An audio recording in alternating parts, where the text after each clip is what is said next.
Welcome to panacea. आज हम discuss करेंगे फर्स्ट वीक ऑफ दिसंबर के करंट अफेयर्स के बारे में। Let's just have a look कि हम डिस्कस क्या करने वाले हैं आज। First is international cheetah day 4th of December and 4th of December we have a national day also, that is Indian navy day. और एक और इम्पॉर्टेंट दिन हम डिस्कस करेंगे महापरिनिर्वाण दिवस, that is 6th of December।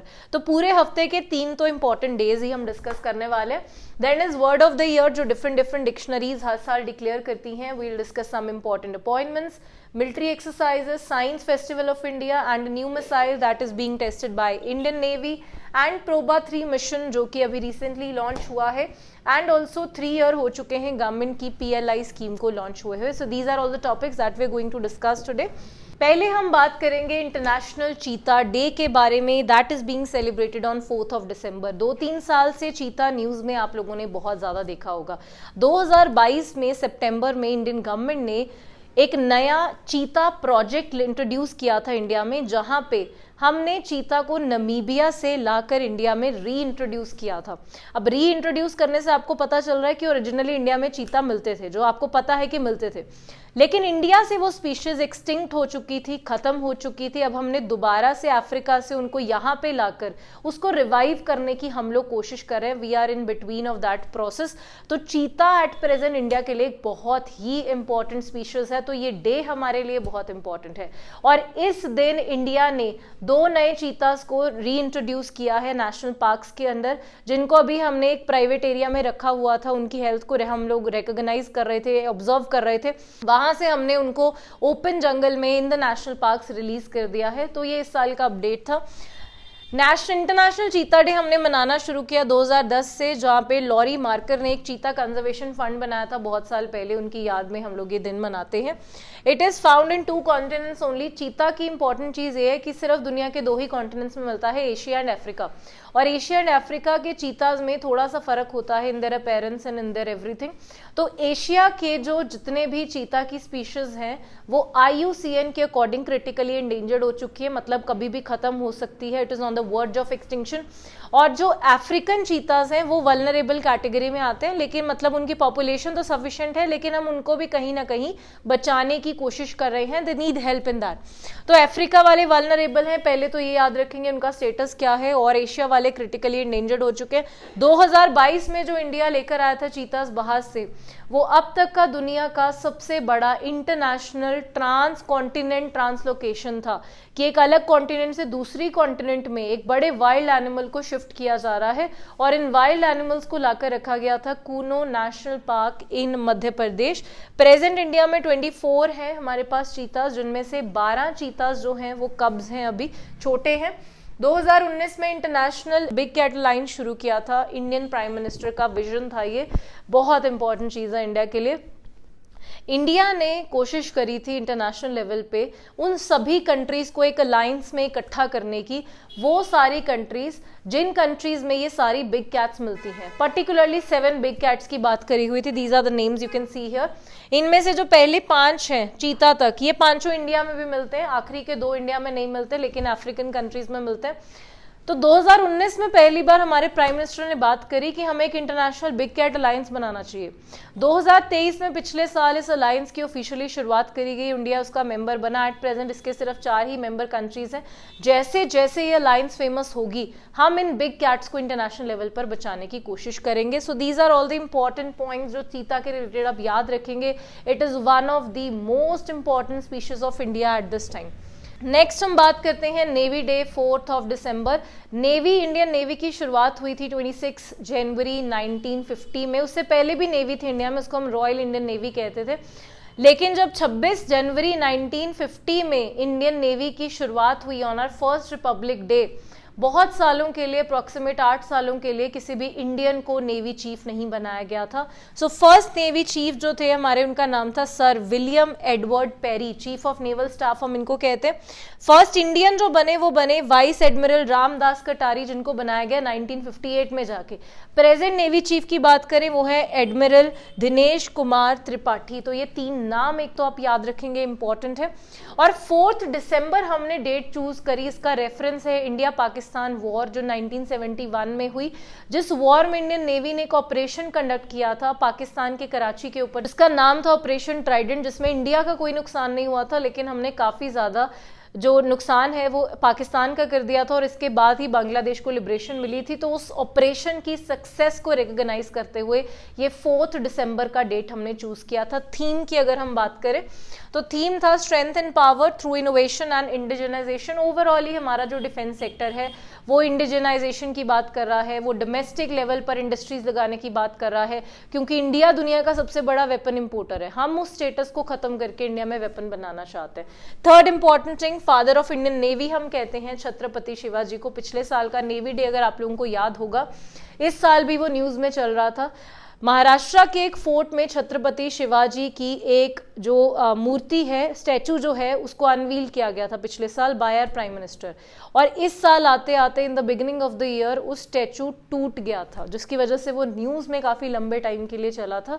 तो father of Indian navy Chhatrapati Shivaji को बोला जाता है। इंपॉर्टेंट इन्फॉर्मेशन है। नेक्स्ट बात करते हैं word of the year from 3 major dictionaries only. बहुत सारे वर्ड्स होते हैं, जो 3 ये हैं ये सबसे मेजर होते हैं। ऑक्सफोर्ड डिक्शनरी का वर्ड है brain rot. Due to social media हम लोगों के दिमाग खराब होने शुरू हो गए हैं, हम लोग अनयूजुअल, जिनकी हमें जरूरत भी नहीं है, लॉजिकल कंटेंट कंज्यूम करते जा रहे हैं, जिससे हमारी मेंटल हेल्थ डिस्टर्ब हो रही है। That is the meaning of brain rot है। सेकेंड इज कॉलिंस डिक्शनरी, जिसका वर्ड है ब्रैट।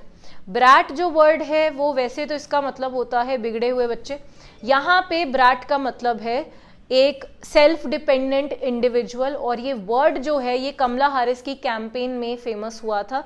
ओरिजिनली चार्ली XCX की एक एल्बम आई थी ब्रैट नाम की, जहां से फेमस होना शुरू हुआ। So this is the word. Third word is from Cambridge dictionary, that is manifest. Manifest जिसको हम मैजिकल थिंकिंग कहते हैं, कि जो आप सोचेंगे वो आप बन जाएंगे। That is the third word, that is manifestation. So these are the 3 words you should remember, these are important.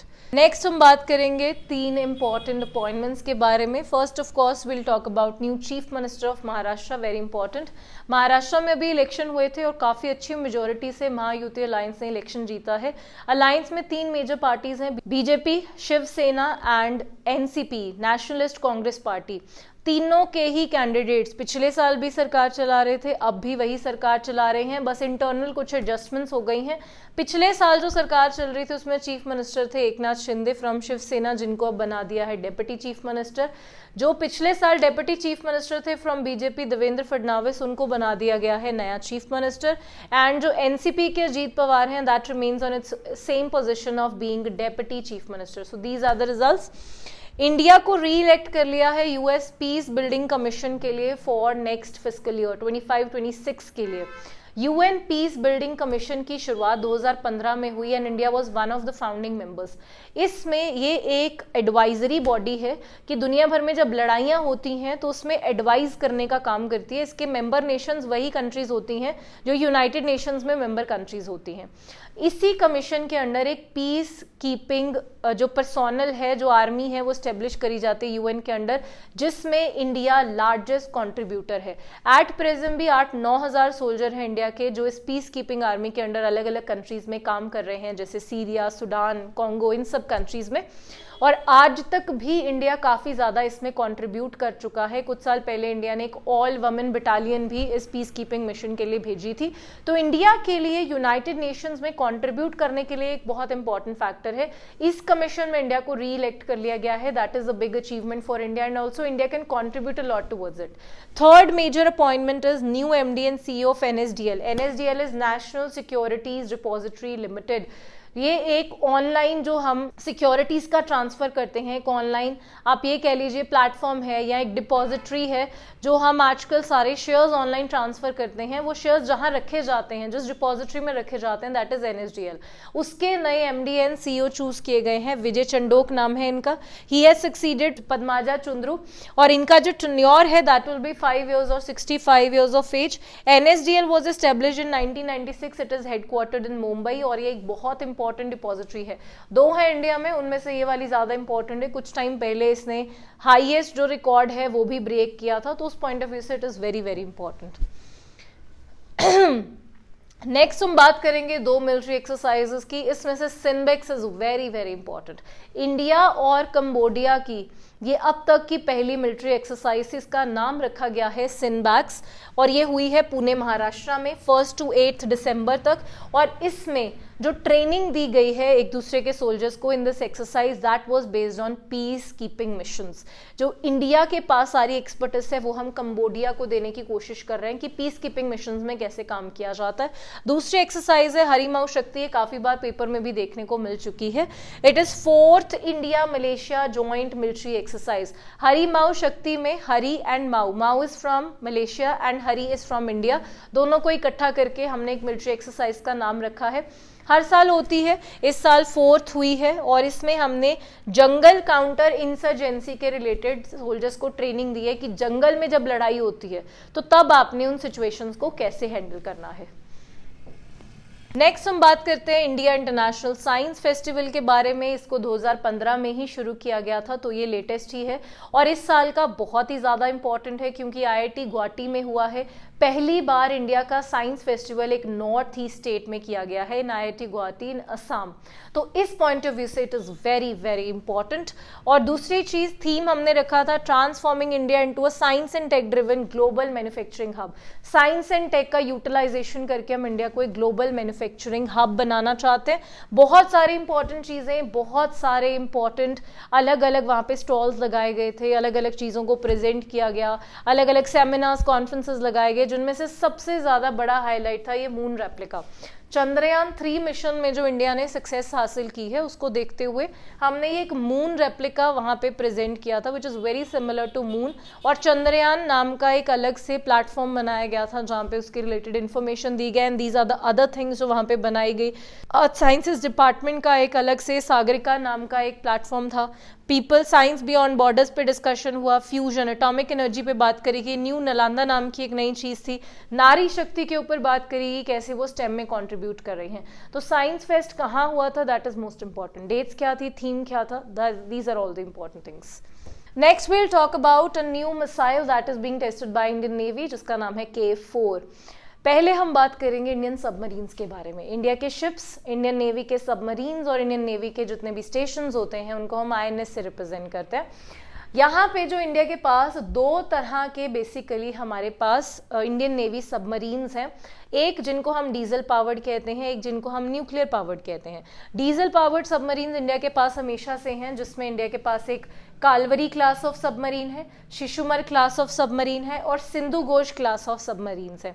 अब इंडिया एक्सपैंड करने की कोशिश कर रहा है न्यूक्लियर पावर में, जिसमें अभी तक हमारे पास एक सबमरीन है INS अरिहंत, दूसरी है INS अरिघात जो SSBN कैटेगरी के अंडर आती है, और एक है INS चक्र जो SSN कैटेगरी के अंडर आती है।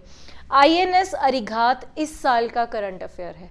INS अरिघात इस साल अगस्त में ही हमारी इंडियन नेवी में कमीशन करा गया है और अरिघात जो है वो अरिहंत का काफ़ी ज़्यादा एक एडवांस्ड वर्जन है।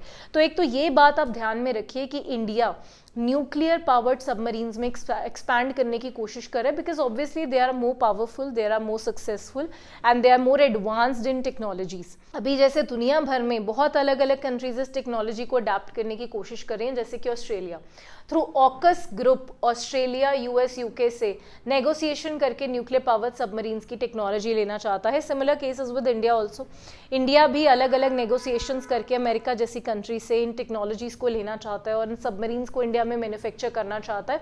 तो INS अरिघात के लिए ही ये मिसाइल बनाई गई है जिसका नाम है K4। ये जो मिसाइल है 3500 किलोमीटर्स की रेंज होगी, इसकी काफ़ी लंबी रेंज होगी। अब तक जो अरिहंत में मैक्सिमम मिसाइल रेंज थी दैट वाज 750 ओनली, यहाँ पे 5 गुना ज़्यादा 3500, और इसको टेस्ट किया गया है फ्रॉम बे ऑफ बंगाल। और अरिघात आप ज़रूर याद रखिए, that is this years current affair, more important from this one. तो K4 मिसाइल, INS अरिघात दोनों ही इस साल के करंट अफेयर्स हैं। नेक्स्ट हम बात करते हैं PROBA 3 mission, very very important. एक तो इंडिया का सन मिशन था जो इंडिया ने अपने लेवल पर लॉन्च किया, Aditya L1, that is also very important. PROBA 3 mission जो है ये यूरोपियन स्पेस एजेंसी का मेनली मिशन है, जिसके लिए उन्होंने इंडियन रॉकेट का यूज किया है, Indian rocket PSLV, polar satellite launch vehicle. इस सैटेलाइट को, इसमें 2 स्पेस क्राफ्ट थे जो एक साथ लॉन्च किए गए हैं इन एलिप्टिकल ऑर्बिट, काफी दूर का एक ऑर्बिट है अर्थ का जहां पे इनको भेजा गया है स्पेशल एलिप्टिकल ऑर्बिट में। इसका जो पर्पस है वो है सन के कोरोना को स्टडी करना। सन की जो आउटर मोस्ट लेयर होती है उसको हम कहते हैं सन्स कोरोना। तो उस कोरोना को स्टडी करने के लिए इस मिशन को भेजा गया है। अब सन को अगर हमने अर्थ से स्टडी करना हो तो अर्थ से स्टडी करने के लिए सोलर एक्लिप्स का यूज किया जाता है। 1.5 साल में अप्रोक्सीमेटली साइंटिस्ट को 10 मिनट का नेचुरल सोलर एक्लिप्स मिलता है उसको स्टडी करने के लिए। ये जो मिशन है प्रोबा 3, इस मिशन में साइंटिस्ट कुछ 2 सैटेलाइट्स की ऐसी पोजीशंस डेवलप करेंगे जिससे उनको 5 से 6 घंटे मिल जाएंगे और उन 5-6 घंटों के मिमिकल एक एक्लिप्स बनाया जाएगा, आर्टिफिशियल एक्लिप्स क्रिएट किया जाएगा और उन 5 से 6 घंटों में साइंटिस्ट सन के कोरोना को काफ़ी अच्छी तरह से पढ़ पाएंगे। तो नॉर्मली 2 साल में हमने कितना टाइम मिलना था, maximum to maximum 12 to 15 minutes natural eclipse में। इस मिशन के अंदर वो टाइम हमें काफ़ी ज़्यादा मिल जाएगा, 5 से 6 घंटे जो साइंटिस्ट ने प्रिडिक्ट किया है। तो इसी चीज़ को बोला जा रहा है प्रिसीशन फॉर्मेशन फ्लाइंग मिशन। और जो 2 स्पेसक्राफ्ट हमने भेजे हैं, एक का नाम है ओकुल्टस स्पेसक्राफ्ट 200 kg का है, कोरोनाग्राफ स्पेसक्राफ्ट ऑफ 340 kg। तो उनकी जो पोजीशंस हैं वो इस तरीके से आएंगी एक सर्टेन पॉइंट के ऊपर कि वो एक आर्टिफिशियल एक्लिप्स बनाएंगी और उस एक्लिप्स के टाइम पीरियड का साइंटिस्ट यूज करेंगे सोलर कोरोना को स्टडी करने के लिए। प्रोबा 1 and 2 मिशन भी इंडिया ने लॉन्च किया था। PSLV लॉन्च भी इंडिया से किया गया है from Sriharikota Andhra Pradesh. So that is very important. PROBA 3 mission इस साल के साइंस मिशन के लिए बहुत इंपॉर्टेंट रहेगा।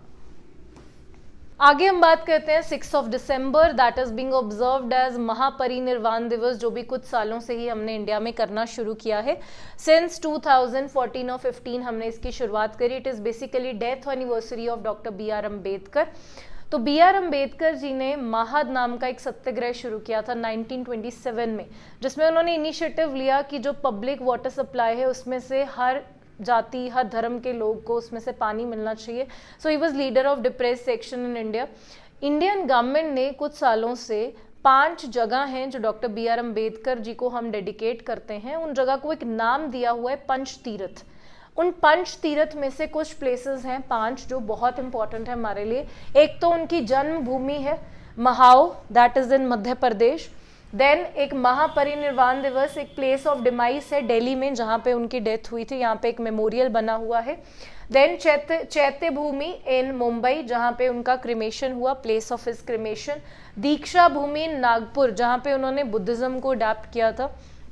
डॉक्टर BR अम्बेडकर ने अक्टूबर 1956 in the year of his death he turned into Buddhist from Hinduism. और उनके साथ साथ उनकी वाइफ, उनकी पूरी फैमिली और 3,60,000 से भी ज़्यादा लोगों ने बुद्धिज्म अडैप्ट किया था। उस जगह को हम कहते हैं Deeksha Bhoomi, that is in Nagpur. 4th place जो है दैट इज़ इन लंदन, जहाँ पे डॉक्टर BR अम्बेडकर का एक म्यूजियम बना हुआ है, एक मेमोरियल बना हुआ है। तो ये 5 जगहों को हम पंच तीर्थ का नाम देते हैं, that is important for us. Last हम बात करेंगे प्रोडक्शन लिंक्ड इंसेंटिव स्कीम के बारे में। पहले थोड़ा सा स्कीम के बारे में समझते हैं। हमारी कंट्री बहुत सारी चीज़ों के लिए फॉरेन गुड्स के ऊपर डिपेंडेंट है जिनको हम बाहर की कंट्री से इंपोर्ट करते हैं। तो इंडियन गवर्नमेंट चाहती है कि हम उन प्रोडक्ट्स को इंपोर्ट करने की बजाय इंडिया में प्रोड्यूस करें। अब अगर कोई आपको आके बोले कि इस चीज़ की इंडस्ट्री लगा लो, तो आप नहीं लगाओगे जब तक आपको कोई प्रॉपर इंसेंटिव नहीं मिलेगा। तो गवर्नमेंट ने कुछ ऐसे सेक्टर्स को चूज़ किया जिसके लिए इंडिया ज़्यादा इंपोर्ट पे डिपेंडेंट है, जैसे कि इलेक्ट्रॉनिक्स के लिए और मोबाइल इक्विपमेंट्स के लिए India is highly dependent on China. तो इंडिया ने मोबाइल सेक्टर और मोबाइल अप्लायंसेस जैसी चीज़ों में इंडियन इंडस्ट्रीज़ को इंसेंटिव देना शुरू किया, that is we call production linked incentive scheme. अब प्रोडक्शन लिंक्ड इंसेंटिव स्कीम 2021 में लॉन्च हुई, UPSC में ऑलरेडी आ चुकी है, 3 साल पूरे हो चुके हैं। तो उन 3 सालों में गवर्नमेंट का डाटा ये कहता है कि 3 सालों में 5.8 लाख डायरेक्ट जॉब्स का इंडिया में क्रिएशन हुआ है। और वो जो 3 लाख जॉब्स क्रिएट हुई हैं, they are mostly in mobile phone sector, pharmaceuticals and food processing.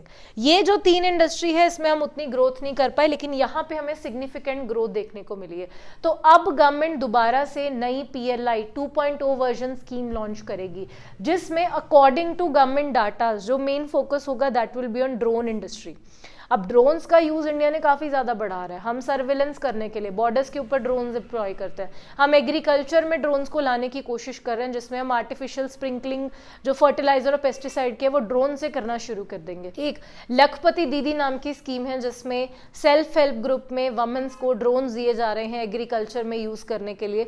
तो जब तक इंडिया में ड्रोन्स की प्रोडक्शन नहीं होगी हम उस चीज़ को इम्प्लीमेंट नहीं कर सकते। तो उस चीज़ को लागू करने के लिए इंडिया ने ड्रोन प्रोडक्शन पे फोकस करने का पूरा आइडिया लगाया है। जब पूरी ऑफिशियली स्कीम लॉन्च हो जाएगी PLI 2.0, that will be very important for exams. और 3 सालों में स्कीम ने क्या अचीव किया है, that I have given you the data and that is very important for exams. So these were all the current affairs from first week of December. बने रहिए हमारे साथ हमारे यूट्यूब चैनल पे।